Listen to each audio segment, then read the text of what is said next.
ખુલ્લેઆમ બૂથ કેપ્ચરના આરોપ લાગે છે। પીઆઈ જાડેજાએ કેવળને કેવળ કેસરીઓ પહેરવાનો બાકી રહ્યો હોય તેવી રીતે તેમણે કામ કર્યું છે। પોલીસે તેણે બેફામપણે બોગસ વોટિંગ કરાવ્યું છે અને ભાજપના કાર્યકરોએ ખુલ્લેઆમ દાદાગીરી અને ગુંડાગીરી કરી છે। આવા આરોપના સાથે મામલો પહોંચ્યો છે ચૂંટણી આયોગ સુધી અને આ મામલે કોંગ્રેસના પ્રદેશ પ્રમુખ અમિત ચાવડાએ એક પછી એક મામલા ઉજાગર કર્યા છે।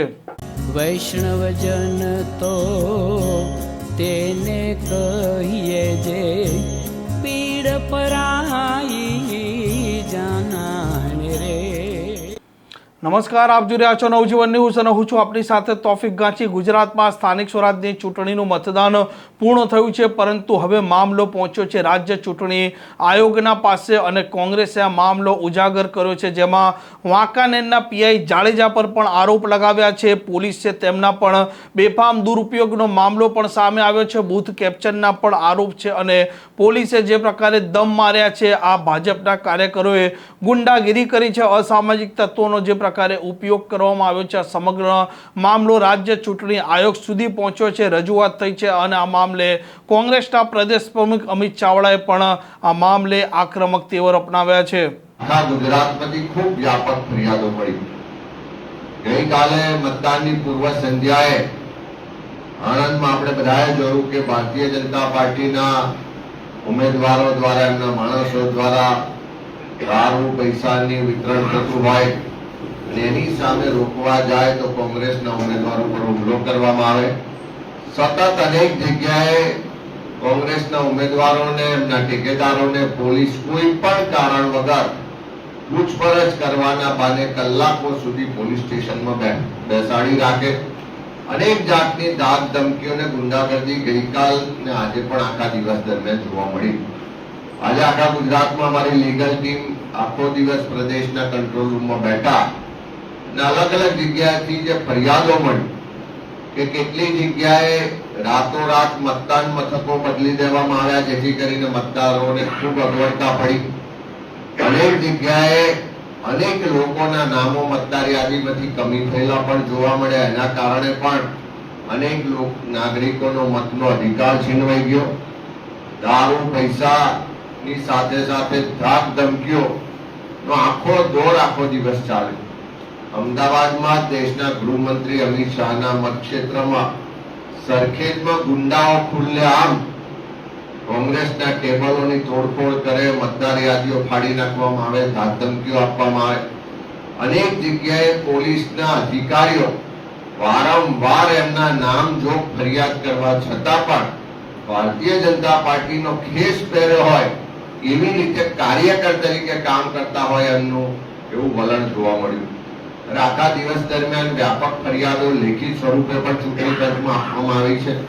પણ ખાસ કરીને આખી આ પ્રક્રિયામાં એક બાજુ ખૂબ ગરમી હોવા છતાં પણ ગ્રામ્ય વિસ્તારમાં લગભગ એવરેજ 60% વધારે મતદાન થયું છે।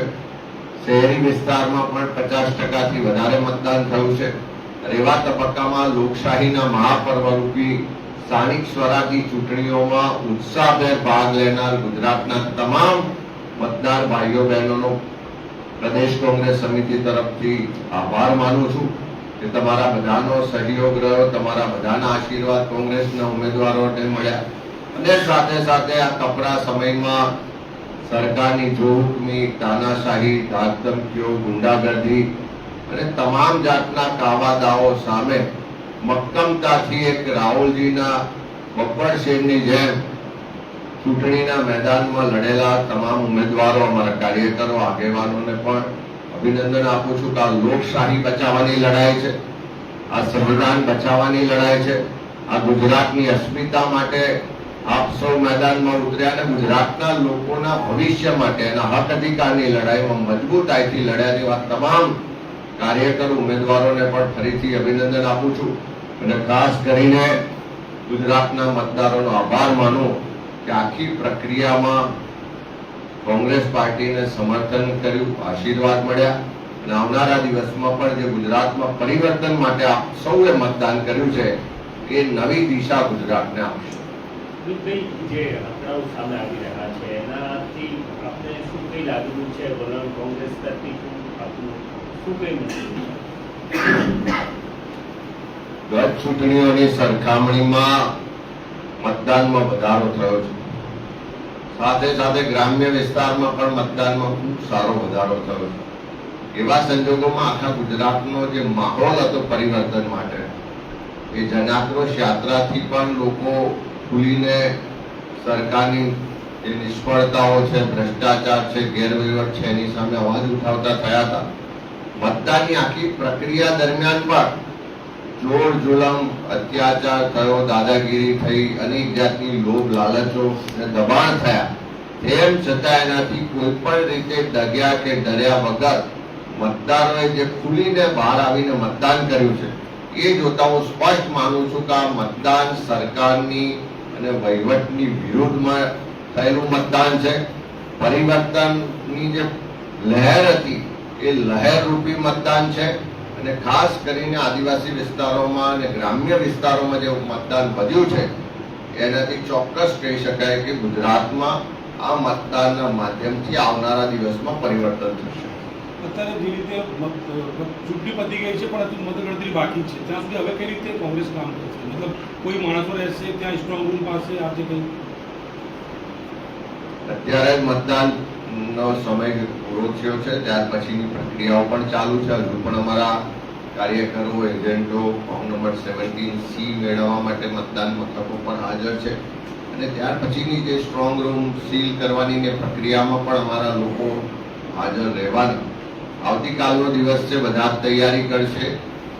28 તારીખે મતગણતરી થવાની, એ પણ ગુજરાતમાં આટલે લગભગ 9000 બેઠકો પર મતદાન થયું છે. એના માટે 9000 બેઠકો માટે એટલી મોટી મતગણતરી માટે પણ પાર્ટી અને અમારા ઉમેદવારો બંને તૈયારી કરવાની. એટલે આવતીકાલનો આખો દિવસ જિલ્લા કક્ષાએ, તાલુકા કક્ષાએ અને પ્રદેશ કક્ષાએ મતગણતરીની તૈયારી કરીશું ને સારી રીતે મતગણતરી થાય એનું આયોજન કરવાનું.